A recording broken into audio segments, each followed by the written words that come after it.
Pemirsa, pertumbuhan ekonomi sepanjang kuartal 2 2025 sebesar 5,12% menuai sorotan banyak pihak. Capaian pertumbuhan ekonomi tersebut dinilai janggal dan tidak sesuai dengan kondisi real di lapangan. Pertumbuhan ekonomi sepanjang kuartal 2 2025 sebesar 5,12% menuai sorotan banyak pihak. Pasalnya, capaian pertumbuhan ekonomi tersebut dinilai banyak pihak janggal dan tidak sesuai dengan kondisi real di lapangan. Menurut ekonom Selios Nailul Huda, pertumbuhan ekonomi kuartal 2 yang lebih tinggi dari kuartal 1 yang bertepatan dengan Idul Fitri dinilai janggal. Selain itu, konsumsi rumah tangga yang membuat pesatnya pertumbuhan ekonomi juga tidak sesuai kondisi di lapangan. Terlebih, indeks keyakinan konsumen justru turun yang mengidentifikasi konsumsi rumah tangga turun. Di mana kalau kita lihat data historisnya, dengan triwulan dengan adanya momen Ramadan Lebaran itu lebih tinggi dibandingkan dengan pertumbuhan ekonominya lebih tinggi dibandingkan dengan pertumbuhan ekonomi di triwulan-triwulan yang tidak ada momen Ramadan dan Lebaran. Nah, yang kedua adalah kejanggalan terkait dengan konsumsi rumah tangga. Sementara itu, ekonom senior Indef Fadil Hasan menyebut beragam leading indikator indeks pertumbuhan ekonomi nasional mayoritas berada di bawah ekspektasi banyak pihak. Dengan kondisi tersebut, seharusnya angka pertumbuhan ekonomi masih berada di bawah 5%. Rata-rata pertumbuhan ekonomi kita di triwulan kedua tahun 2025 itu adalah 4,79%, katakanlah 4,8%.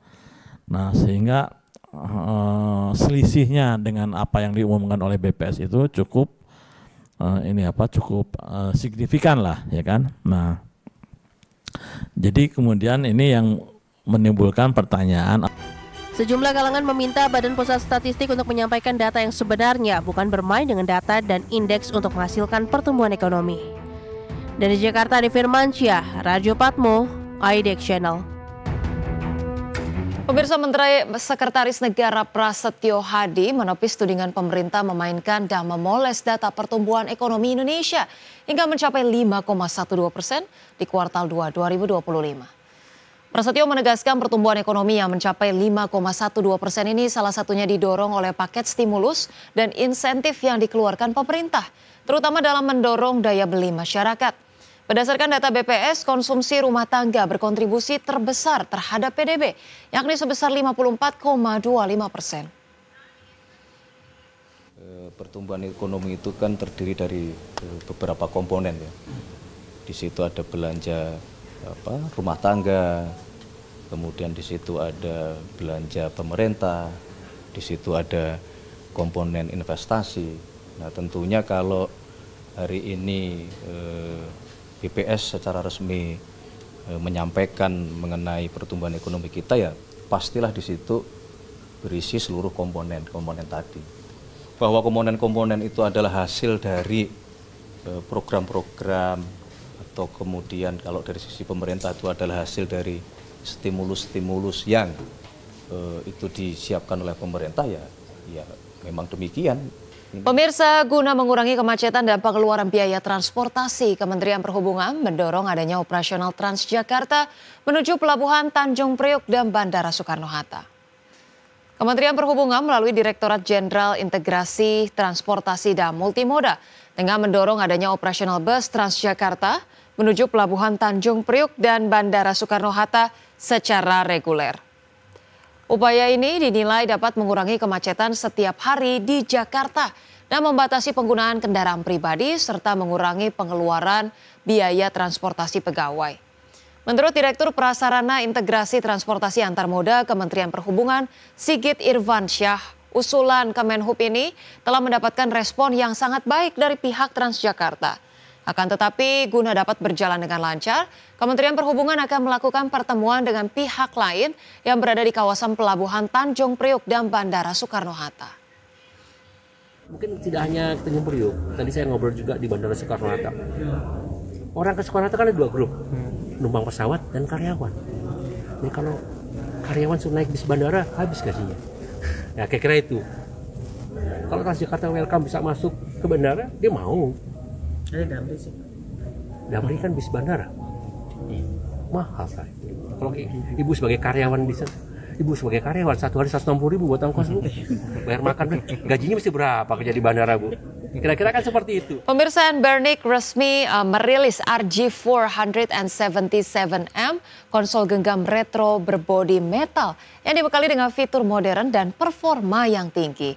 Perangkat ini menyasar pecinta game klasik yang ingin merasakan nostalgia dengan teknologi masa kini.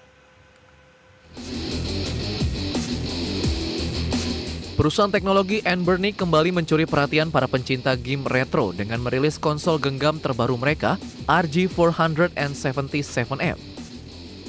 Mengusung desain premium berbahan logam aluminium CNC, perangkat ini menjadi suksesor dari lini konsol retro populer mereka yang dikenal tangguh dan nyaman di genggaman.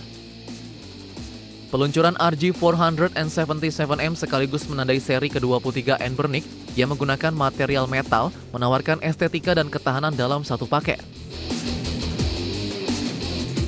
RG 477M tampil memikat dengan layar sentuh 4,7 inci LTPS beresolusi 1280 x 960 dan refresh rate 120 Hz, sangat ideal untuk memainkan game klasik dengan format 4:3. Tampilan visual tajam ini ditopang oleh chip MediaTek Dimensity 8300, RAM LPDDR5 hingga 12 GB, serta penyimpanan UFS 256 GB. Sistem operasi Android 14 juga menjadi keunggulan tambahan, menjadikan RG 477M bukan hanya sebagai konsol game, namun juga perangkat hiburan serbaguna.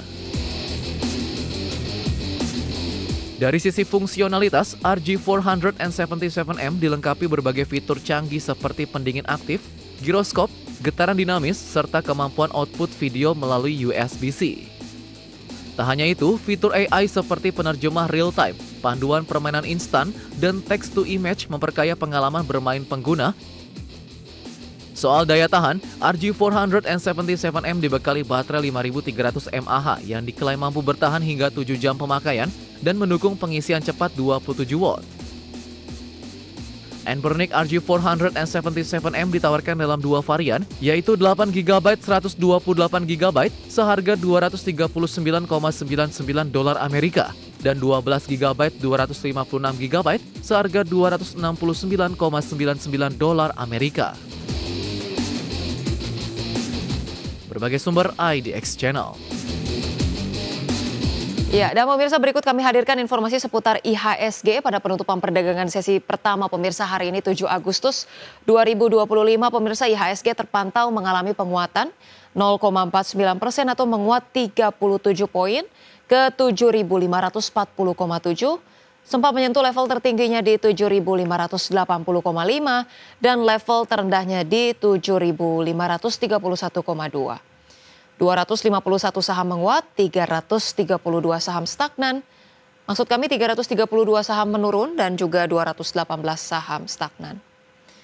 Dari top gainers pemirsa kami hadirkan berbagai informasinya juga berikut ini. Pemirsa, Aman Mineral menguat 15%, kemudian Koin menguat 24%, Anta menguat 3%, dan Film menguat 15%.